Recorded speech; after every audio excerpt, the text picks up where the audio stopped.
Praise the Lord.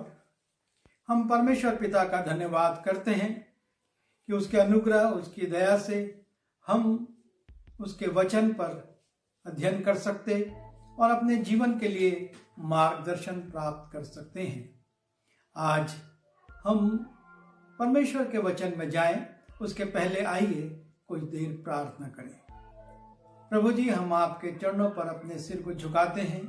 आपके वचन को बोलना और सिखाना मेरे वश की बात नहीं है, क्योंकि यह पवित्र आत्मा की प्रेरणा से रचा गया है और इसलिए मैं आपकी ओर ताकता हूँ। पवित्र आत्मा का अभिषेक मेरे जीवन में दीजिए ताकि मैं पवित्र आत्मा में होकर आपके पवित्र वचन को आपके लोगों में बांट सकूं और मेरे सारे प्रिय जो इसको सुनते हैं आत्मिक आशीषों को प्राप्त करें और इसके द्वारा हम सब एक नया मार्गदर्शन ले सकें। विनती यीशु के नाम से मांगते हैं, आमीन। प्रियो, जब हम पहला यूहन्ना उसके 4 अध्याय के 8वें पद में जाते हैं तो वहां पर लिखा है परमेश्वर प्रेम है। और ये सच्चाई है कि परमेश्वर प्रेम है और उसने हमसे इतना ज्यादा प्रेम किया कि उसने अपना एक लौता पुत्र भी हमारे उद्धार के लिए, हमारे छुटकारे के लिए और हमारे पाप मोचन के लिए दे दिया। और परमेश्वर हमसे इतना प्रेम करता है कि वो जीवन के अंतिम दिन तक हमारी प्रतीक्षा करता है कि हम अपने पापों को मान लें और अपने पापों से क्षमा प्राप्त करके अनंत जीवन के वारिस बन जाएं। परमेश्वर के प्रेम का हम जितना भी बखान करें, जितना भी वर्णन करें, वो कम है। लेकिन इस प्रेम का उल्लेख करते हुए हमको उसके दूसरे पक्ष को भी देखना जरूरी है। जहां परमेश्वर हमसे बहुत प्रेम करता है, मनुष्य से वो अत्यधिक प्रेम रखता है, वहीं परमेश्वर कुछ बातों से घृणा भी रखता है।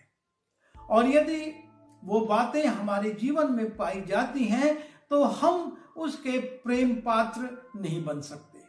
हमारे जीवन में उसकी क्रोध आ जाएगा, उसकी घृणा आ जाएगी और हम उस प्रेम से वंचित होकर दंडित हो जाएंगे। हमारे जीवन में दंड आ जाएगा। और इसलिए ये बहुत जरूरी है कि सिर्फ हम इस बात को ना सोचते रहें कि परमेश्वर प्रेम है, परमेश्वर प्रेम है, लेकिन परमेश्वर जिन बातों से घृणा करता है उन बातों पर भी हमको चिंतन करना और उसको अपने जीवन से अलग करना बहुत जरूरी है। तभी हम उसके प्रेम की आशीषों को अपने जीवन में प्राप्त कर सकेंगे। नीति वचन उसके 6वें अध्याय में जब हम जाते हैं तो वहां पर नीति वचन का लेखक राजा सुलेमान कहता है कि 6 वस्तुओं से यहोवा बैर रखता है, वरन 7 हैं जिनसे उसको घृणा है। 7 ऐसी बातें हैं जिनसे कि परमेश्वर घृणा रखता है। और जब परमेश्वर उनसे घृणा रखता, उनको सहन नहीं कर सकता, तो यदि उनमें से कोई भी एक बात हमारे जीवन में पाई जाती है तो हम परमेश्वर के प्रेम से अलग हो जाएंगे। परमेश्वर के प्रेम की अधीनता से हम हट जाएंगे। कई बार ऐसा होता है कि इन बातों को हम बहुत छोटा समझ लेते हैं। अरे ये बड़ी साधारण बातें हैं, लेकिन बड़ी गंभीरता से परमेश्वर का वचन कहता है कि परमेश्वर इन बातों से घृणा करता है। और जब उसको घृणा है तो आपको और मुझको उन बातों से बचना बहुत आवश्यक है। जब हम नीति वचन उसके 6वें अध्याय के 17वें पद में जाते हैं तो उसमें जो पहली बात लिखी हुई है और वो है घमंड से चढ़ी हुई आंखें। परमेश्वर को घमंड से चढ़ी हुई आंखों से बहुत ज्यादा घृणा है। परमेश्वर हमारे जीवन में घमंड को नहीं देखना चाहता। वो हमको नम्र और दीन रूप में देखना चाहता है। जब हम नीति वचन उसके 16वें अध्याय के 5वें पद में जाते हैं, लिखा है सब मन के घमंडियों से यहोवा घृणा करता है। सब मन के घमंडियों से हमारा परमेश्वर घृणा करता है। और जब हम पहला यूहन्ना उसके 2 अध्याय के 16वें पद में जाते हैं, जो कि एक प्रेम की पुस्तिका है। यूहन्ना की पुस्तकें प्रेम से तो परिपूर्ण है ही, लेकिन उसका जो पत्र है और उसको कहा जाता है कि वो प्रेमपूर्ण पत्र है। लेकिन देखिए उसके 2 अध्याय के 16वें पद में लिखा हुआ है कि अर्थात शरीर की अभिलाषा, आंखों की अभिलाषा और जीविका का घमंड वो पिता की ओर से नहीं परंतु संसार की ओर से है। ये जो घमंड है, घमंड से चढ़ी हुई आंखें हैं, हमारा मन घमंडी है, मन के घमंडी हैं, या हम अपनी जीविका पर, अपनी योग्यता पर, अपनी शिक्षा पर घमंड करते हैं, परमेश्वर उससे घृणा करता है।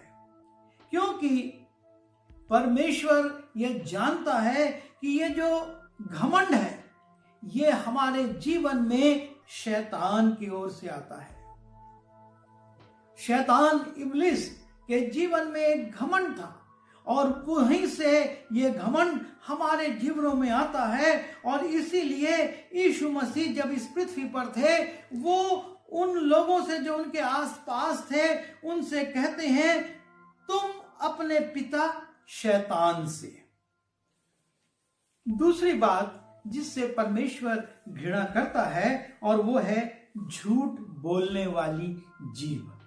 परमेश्वर नहीं चाहता है कि हम झूठ बोलें, और इसलिए परमेश्वर झूठ बोलने वाली जीभ से बहुत घृणा करता है।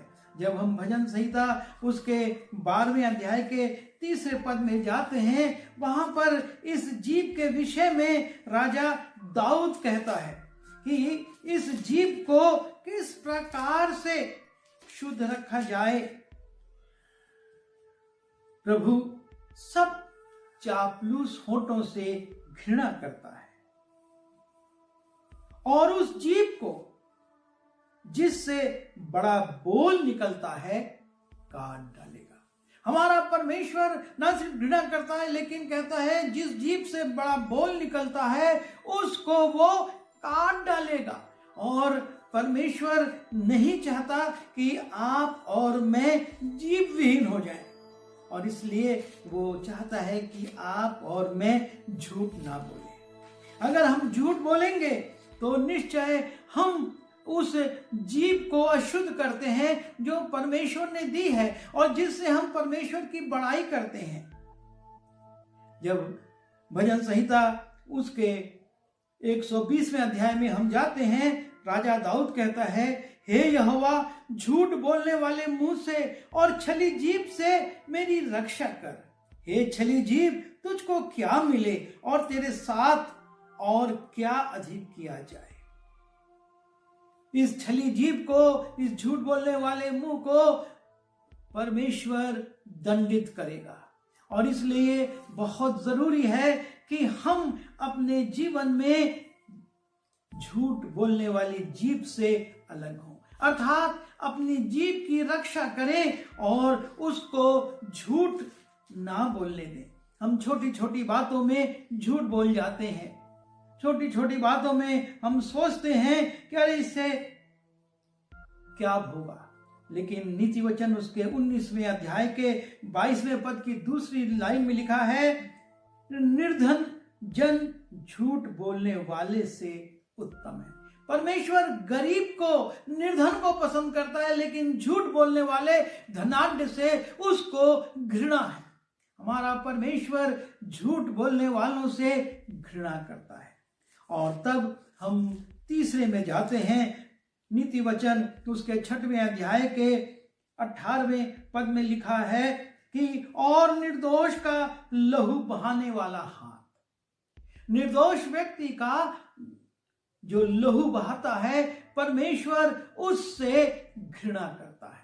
और यही कारण है कि जब कैन ने हाबिल की हत्या करी, परमेश्वर उससे बहुत रुष्ट हो गया और परमेश्वर ने उसको दंडित किया और कहा कि तू इस पृथ्वी पर भगोड़ा रहेगा, क्योंकि तूने एक निर्दोष का लहू बहाया है।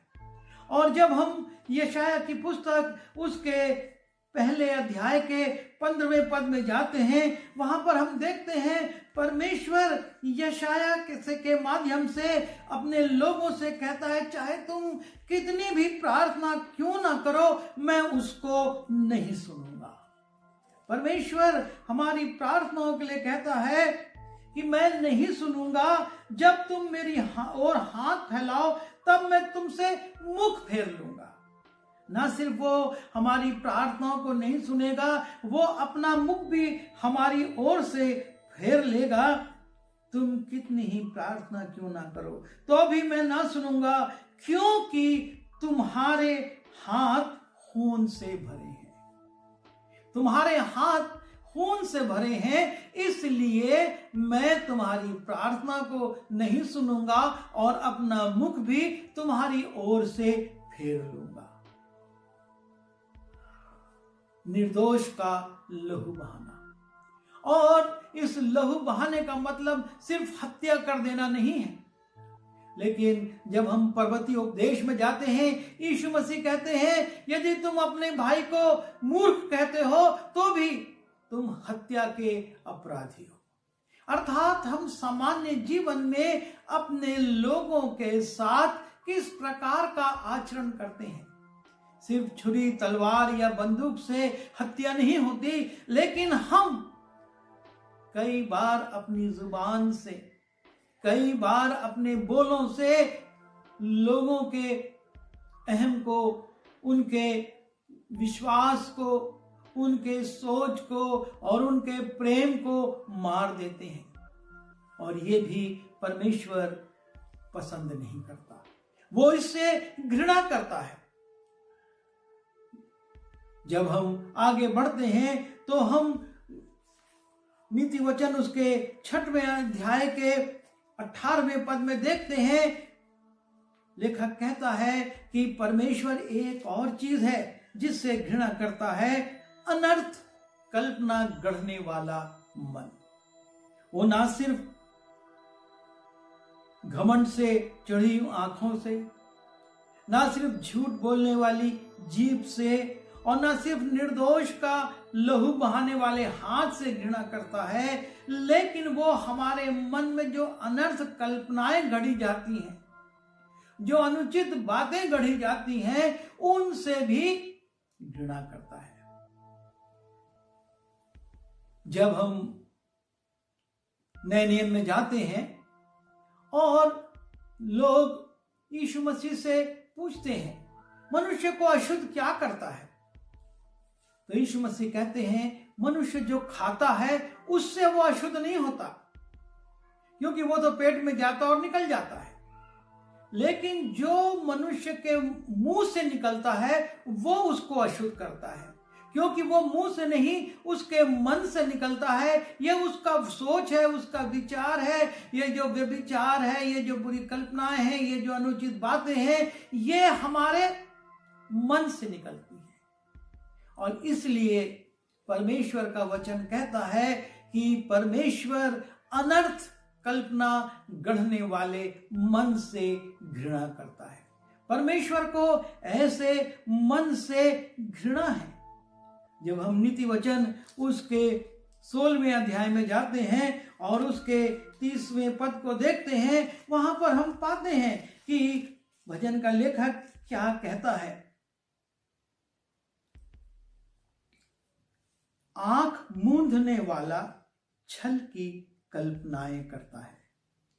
अर्थात जो छल की कल्पनाएं हैं वो हम अपने मन में करते हैं, आंख खोल के नहीं, आंख बंद करके करते हैं।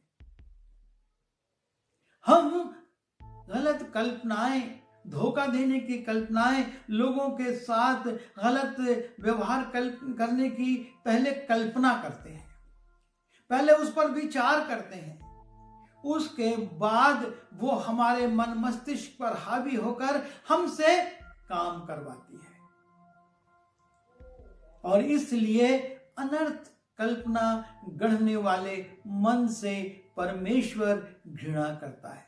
उसको इस बात से घृणा है, वो इस बात को पसंद नहीं करता कि हम मन में भी गलत विचार करें। हम गलत विचार जब करते हैं, परमेश्वर उससे नाखुश होता है, उसको प्रसन्नता नहीं होती और वो चाहता है कि हम उससे बचें। उसके बाद 18वें पद की दूसरी लाइन में लिखा है, ये 5वीं बात है कि बुराई करने को वेग दौड़ने वाले पांव। बुराई करने के लिए हमारे पांव किस रीति से चल रहे हैं, बुराई के ओर मनुष्य कितनी तेजी से चला जा रहा है, और परमेश्वर बुराई करने वाले पांव से भी घृणा करता है। परमेश्वर ये नहीं चाहता कि हमारे पांव गलत पथ की ओर जाएं, गलत मार्ग की ओर जाएं, और इसीलिए नीति वचन के पहले अध्याय में ही सुलेमान अपने पुत्र को समझाता है और कहता है उसके 15वें और 16वें पद में, तो हे मेरे पुत्र, तू उनके संग मार्ग में ना चलना। किनके संग मार्ग में ना चलना? लिखा है, पापी लोग यदि तुझे फुसलाएं, यदि पापी लोग तुझे फुसलाएं, यदि वे कहें हमारे संग चल, तो कहता है कि तो हे मेरे पुत्र, तू उनके संग मार्ग में ना चलना, वरन उनकी डगर में पांव भी ना रखना। उनके घरों में भी तू मत जाना। उनके साथ चलने की बात तो दूर है, जो उनके घर हैं, जो उनके निवास है, जिस डगर में वो रहते हैं, वहां पर भी तू अपने पांव ना रखना, क्योंकि वे बुराई ही करने को दौड़ते हैं। ऐसे लोग बुरा काम करने के लिए, भलाइयों के लिए नहीं दौड़ते, लेकिन वो बुरे काम के लिए दौड़ते हैं। और इसलिए हे मेरे पुत्र, तू उनके साथ ना चलना, उनके डगर में पांव भी ना रखना, क्योंकि हत्या करने को वो फुर्ती करती है। ये लोग स्वार्थ के लिए, लाभ के लिए किसी को बड़ी से बड़ी हानि पहुंचा सकते हैं, ताकि उनका लाभ हो, ताकि उनका फायदा हो जाए। और इसलिए तू उनके साथ, जब वो तुझसे कहें कि हमारे संग चल, हम निर्दोष की ताक में रहें, हम हत्या करने के लिए घात लगाएं, तो उनके साथ उनकी डगर में भी खड़ा मत होना। 6वीं बात जो हम देखते हैं, और नीति वचन उसके 6वें अध्याय के 19वें पद की पहली लाइन में लिखा है, झूठ बोलने वाला साक्षी। परमेश्वर झूठ बोलने वाले साक्षी से घृणा करता है। जब हम निर्गमन उसके 20वें अध्याय में जाते हैं और वहां पर आज्ञाओं को देखते हैं, वहां पर लिखा है कि तुम झूठी साक्षी ना देना। परमेश्वर ने इस बात को पहले से व्यवस्था में ठहरा दिया था कि हम झूठी बात की साक्षी नहीं देंगे, और जब हम झूठी साक्षी देते हैं तो परमेश्वर उससे नाराज होता है, उससे उसको घृणा आती है। और नीति वचन उसके 25वें अध्याय के 18वें पद में लिखा है, जो किसी के विरुद्ध झूठी साक्षी देता है, वो मानो हथौड़ा और तलवार और पैना तीर है। वो कितना नुकसानदायक है, वो कितनी हानि पहुंचाता है जो सिर्फ झूठी साक्षी देता है। एक झूठी साक्षी किसी को कितनी हानि पहुंचा सकती है, उसके लिए नीति वचन में लिखा है कि वो मानो हथौड़ा और तलवार और पैना तीर है, जो किसी के विरुद्ध झूठी साक्षी देता है। और इसलिए परमेश्वर नहीं चाहता कि आप और मैं झूठी साक्षी दें। उससे उसको घृणा है और इसलिए हमको अपने जीवन में इस बात पर विचार करना है कि हम जब भी किसी के लिए कुछ बोलें, जरूरी नहीं कि साक्षी को हम सोचें जो अदालत में दी जाती है। जब हम किसी के विरुद्ध में या किसी के विषय में कुछ बात करते हैं, वो भी उस व्यक्ति के विषय में दी गई एक साक्षी है और इसलिए उस समय भी जब हम उसके विषय में बढ़ा चढ़ाकर बुराई करते या गलत बातें बोलते या चिंदी का सांप बनाते हैं तो परमेश्वर इससे घृणा करता है।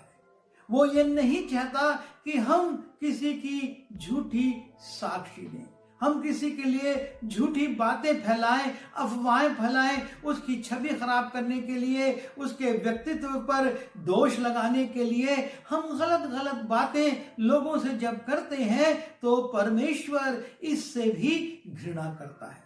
परमेश्वर नहीं चाहता है कि हम झूठी साक्षी दें। और अंतिम और 7वीं बात है नीति वचन 6वें अध्याय के 19वें पद की दूसरी लाइन में कि भाइयों के बीच में झगड़ा उत्पन्न करने वाला मनुष्य, जो भाइयों के बीच में संदेह फैला देता, गलत बातें फैला देता, झूठी साक्षियां दे देता, अपने मुंह से झूठी बातें बोलता है, परमेश्वर ऐसे लोगों से घृणा करता है। परमेश्वर ये नहीं चाहता है कि भाई और भाई में लड़ाई हो। परमेश्वर चाहता है कि एक प्रेम संबंध सब में होना चाहिए और इसीलिए भजन संहिता उसके 133वें अध्याय में लिखा हुआ है, उसके पहले पद में कि ये क्या ही भली और मनोहर बात है कि भाई लोग आपस में मिले रहें। परमेश्वर ये चाहता है कि भाई लोग आपस में मिले रहें, लेकिन जब कोई भाइयों के बीच में झगड़ा उत्पन्न करता है, इधर की बात उधर करता है, उधर की बात इधर करता है, प्रॉपर्टी या दूसरी बातों के विषय में मन खराब करता है कि तुम्हारा भाई तो लाभ में है और तुमको तो कुछ नहीं मिला, और इस प्रकार की बातें कर करके जब भाइयों में जो झगड़ा उत्पन्न कर देता है, ऐसे लोगों से परमेश्वर घृणा करता है। हम इसे छोटी बात ना समझें, हम इन बातों को छोटा ना समझें कि अरे हमने उसके विषय में ऐसा बोल दिया। हमारा कहा हुआ थोड़ा सा वाक्य कितना विष उत्पन्न करेगा, कितना गंदगी फैलाएगा और कितने संदेहों को उत्पन्न करेगा, ये हम नहीं जानते। और एक दिन जब वो विकराल रूप लेगा तो हमको देखने को मिलेगा कि जो भाई आपस में मिलकर रहते थे उनमें झगड़ा हो चुका है, वो एक दूसरे के प्रतिद्वंदी हो चुके हैं और परमेश्वर ऐसे कार्यों से घृणा करता है।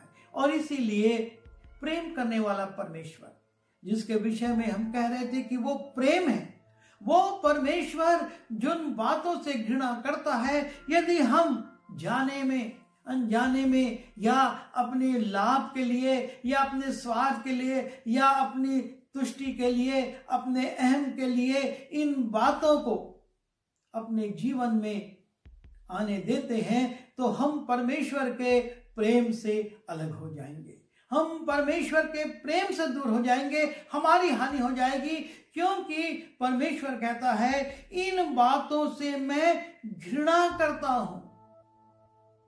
जो घमंड से चढ़ी हुई आंखें हैं, जो झूठ बोलने वाली जीभ है, जो लहू बहाने वाले हाथ हैं, जो बुराई के लिए वेग से दौड़ने वाले पैर हैं और जो अनर्थ कल्पना करने वाले मन हैं और जो झूठ बोलने वाला साक्षी है और जो भाइयों में झगड़ा उत्पन्न करवा देता है, ऐसे सारे चरित्र के लोग परमेश्वर की ओर से आशीषित नहीं होंगे, क्योंकि परमेश्वर इन बातों से घृणा करता है और वो चाहता है कि आप और मैं इन बातों को अपने जीवन से अलग करें, इन बातों को अपने जीवन से दूर करें और परमेश्वर के प्रेम में आए। क्योंकि परमेश्वर का वचन कहता है प्रेम बुरा नहीं मानता, प्रेम किसी की हानि नहीं करता, प्रेम किसी पर दोष नहीं लगाता और प्रेम किसी को भी ललकारता या अपने क्रोध का शिकार नहीं बनाता। लेकिन परमेश्वर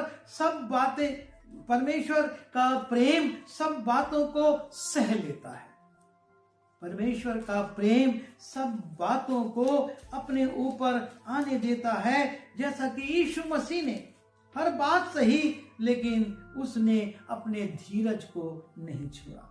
और इसलिए लिखता है कि वो कुकर्म से आनंदित नहीं होता, परंतु सत्य से आनंदित होता है। वो सब बातें सह लेता है, सब बातों की प्रतीति करता है, सब बातों की आशा रखता है, सब बातों में धीरज धरता है।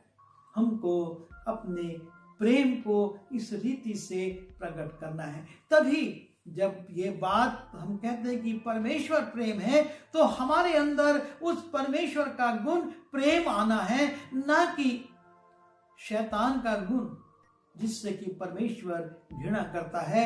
और वो कहता है कि तुम अपने पिता शैतान से हो, क्योंकि वो झूठ बोलता है और वो झूठ का पिता है।